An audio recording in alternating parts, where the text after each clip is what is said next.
శ్రీ గురుభ్యో నమః. రుభుగీత 15/5/2022 పౌర్ణమి. ఈ ఉదయాన్నే అనుకోకుండా అరుణాచలం బయలుదేరాం సతీమణి కోరికపై. దారిలో ఉండగా మృత్యుంజయులు గారు దారి ఖర్చులకని ఫోన్పేలో పైకం పంపారు. నిజంగానే ఆ పైకం దారిలోనే ఖర్చయిపోయింది.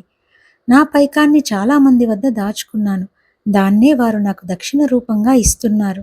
నాకు నేనే ఇచ్చుకున్నాను, నాది నేనే పుచ్చుకున్నాను అని ఇచ్చే పుచ్చుకునే దక్షిణ వల్ల ఇరువురికి ఫలం అంటారు మా గురుదేవులు. లౌకికం నుండి అలౌకికానికి చేసే ప్రయాణంలో జ్ఞానాంబ ప్రసాదించిన దారి ఖర్చులే ఆయుస్సు. నా పుణ్యాన్ని జ్ఞానాంబ కొంగుముడిలో దాచుకున్నాను. దాన్నే నాకు ఆయుస్సు రూపంగా ప్రసాదిస్తోంది. ఆ అర్థాన్ని, ఆయుస్సును, ఈ అర్థాన్ని, ధనాన్ని పరమార్థానికే వినియోగించాలి.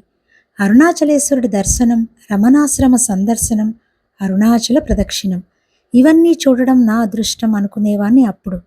ఇవన్నీ చూడవలసి రావడం నా ప్రారబ్ధం అని అనుకుంటున్నాను ఇప్పుడు. నిజానికి ప్రారబ్ధం, అదృష్టం రెండూ ఒక్కటే అర్థం. రెండూ కంటికి కనబడనివే, రెండూ మన స్వాధీనంలో లేనివే. విషయం ఒక్కటే. పాజిటివ్గా ఉంటే అదృష్టమని, నెగిటివ్గా ఉంటే ప్రారబ్ధం అని వ్యవహారంలోకి వచ్చేసింది అంతే. కానీ రెండూ ఒక్కటే. రమణుని స్థితిని చూసి ఆహా ఓహో అంటాము, కాని వారు మాత్రం ఇది నా ప్రారబ్ధం అంటారు. అందుకే ఈశ్వరుడు వారి వారి ప్రారబ్ధ కర్మానుసారంగా జీవులను ఆడించును అని తల్లికి బోధించారు. ఈశ్వరుడు ఆడే ఆ ఆటలో మనిషైనా ఒకటే, ఋషైనా ఒకటే. ఆ ఆటలో దేవుడు చేసిన బొమ్మ జీవుడు, జీవుడు చేసిన బొమ్మ దేవుడు. యూజీ పుణ్యాన మ్యూజియంలో బొమ్మలకు, దేవాలయంలో బొమ్మలకు అట్టే తేడా లేకుండా పోయింది. మాట వరుసకు ప్రారబ్ధం, అదృష్టం వేరువేరు అనుకున్నా కూడా శివదర్శనం చేసుకోవడం ప్రారబ్ధం, శివుడే తానైపోవడం అదృష్టం. అందుకే భగవత్ సన్నిధిలో గడపడం కంటే నా సన్నిధిలో నేను గడపడం నాకు సుఖం. నమశివాయ జపం కంటే శివోహం భావన గొప్పది. శివోహం శివోహం శివోహం. నేను శివుడను, నేను శివుడను, నేను శివుడను అంటూ సదా స్మరించు, సదా జపించు. శివోహం అని అనుకోకపోతే, శివోహం అని ఉండకపోతే ఈ ఆధ్యాత్మికతకు అర్థమే లేదు. శివోహం శివోహం అని అంటే సాధన, శివోహం శివోహం అని ఉంటే సిద్ధి. అలా అనుకోవడానికి, అలా ఉండడానికి రుభుగీత చాలా సహాయం. రుభుగీత సదా స్మరణీయం. కేదార్నాథ్ ప్రాంతంలో ఓ గురుకులాశ్రమం. గురువు రుభువు, శిష్యుడు నిధాగుడు. ఆశ్రమంలో చదువు పూర్తి చేసుకుని సొంతూరికి చేరుకున్నాడు నిధాగుడు. చాలా కాలం అయ్యాక తన శిష్యుడు అద్వైత నిష్ఠలో ఏమాత్రం నిలబడి ఉన్నాడో చూసి వద్దామని బయలుదేరాడు గురువు. మారువేషంలో ప్రవేశించాడు ఆ ఊళ్ళోకి. ఆ సమయానికి ఆ ఊరి మీదుగా ఆ ప్రాంతపు రాజు మంది మార్బలంతో వెళుతున్నాడు. పట్టపుటేనుగు మీద ఊరేగుతున్న రాజును ప్రజలందరూ ఆసక్తిగా చూస్తున్నారు. ఆసక్తిగా చూస్తున్న వారిలో తన శిష్యుడు కూడా ఉన్నట్టు గుర్తించాడు.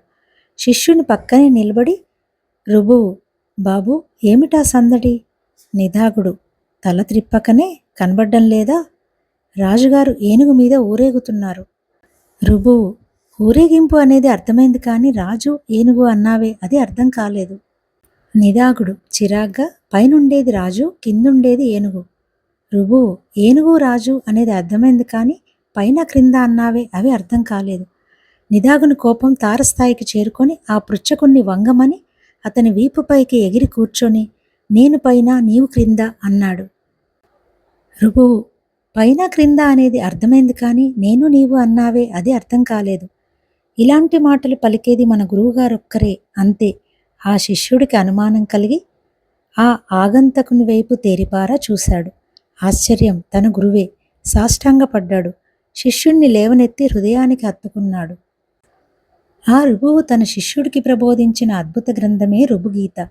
అద్వైత శాస్త్రాన్ని అభ్యసించే ప్రతి ఒక్కరూ రుభుగీత చదివితే గాని అద్వైత సిద్ధి పరిపూర్ణం కాదు అనడంలో ఏమాత్రం అతిశయోక్తి కాదు.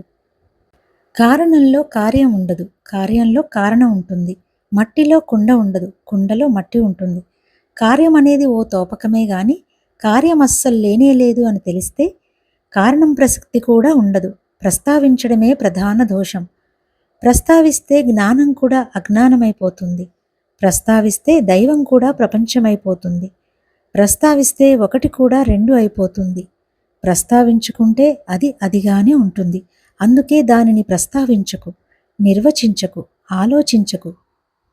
అసలు నోరే తెరవకు. బ్రహ్మం గురించి వాగేదంతా వ్యర్థమే, తలచేదంతా వ్యర్థమే. వాక్కు మనసు బ్రహ్మాన్ని గ్రహించలేవు.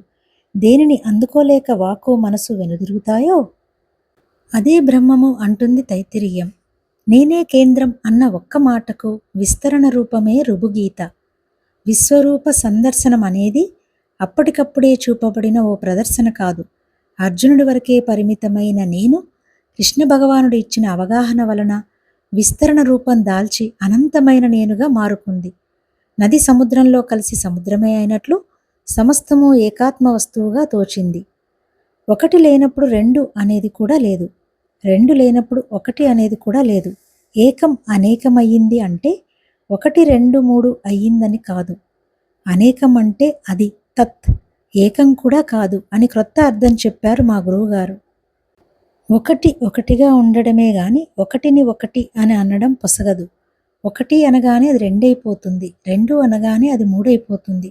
ఒకటి ఒకటిగా ఉండాలంటే నీవు ఊరికే ఉండాలి, పూర్ణం పూర్ణంగా ఉండాలంటే నీవు శూన్యంగా ఉండాలి. నిదాగా ఉన్నదెల్లా బ్రహ్మమే అన్న నమ్మకంతో ఉండు. అనాత్మ అంటూ ఏమీ లేదు. మనస్సు అనాత్మ కాదు, సృష్టి అనాత్మ కాదు, అనాత్మగా ఏమీ లేదు. నాకు ప్రభువు లేడు, నేను బ్రహ్మమును. ఈ ప్రపంచం సృజించబడలేదు, తనకు తానుగా నిలవదు. ఇదొక చిత్రపటం, ఇదెప్పుడూ అసత్యమే.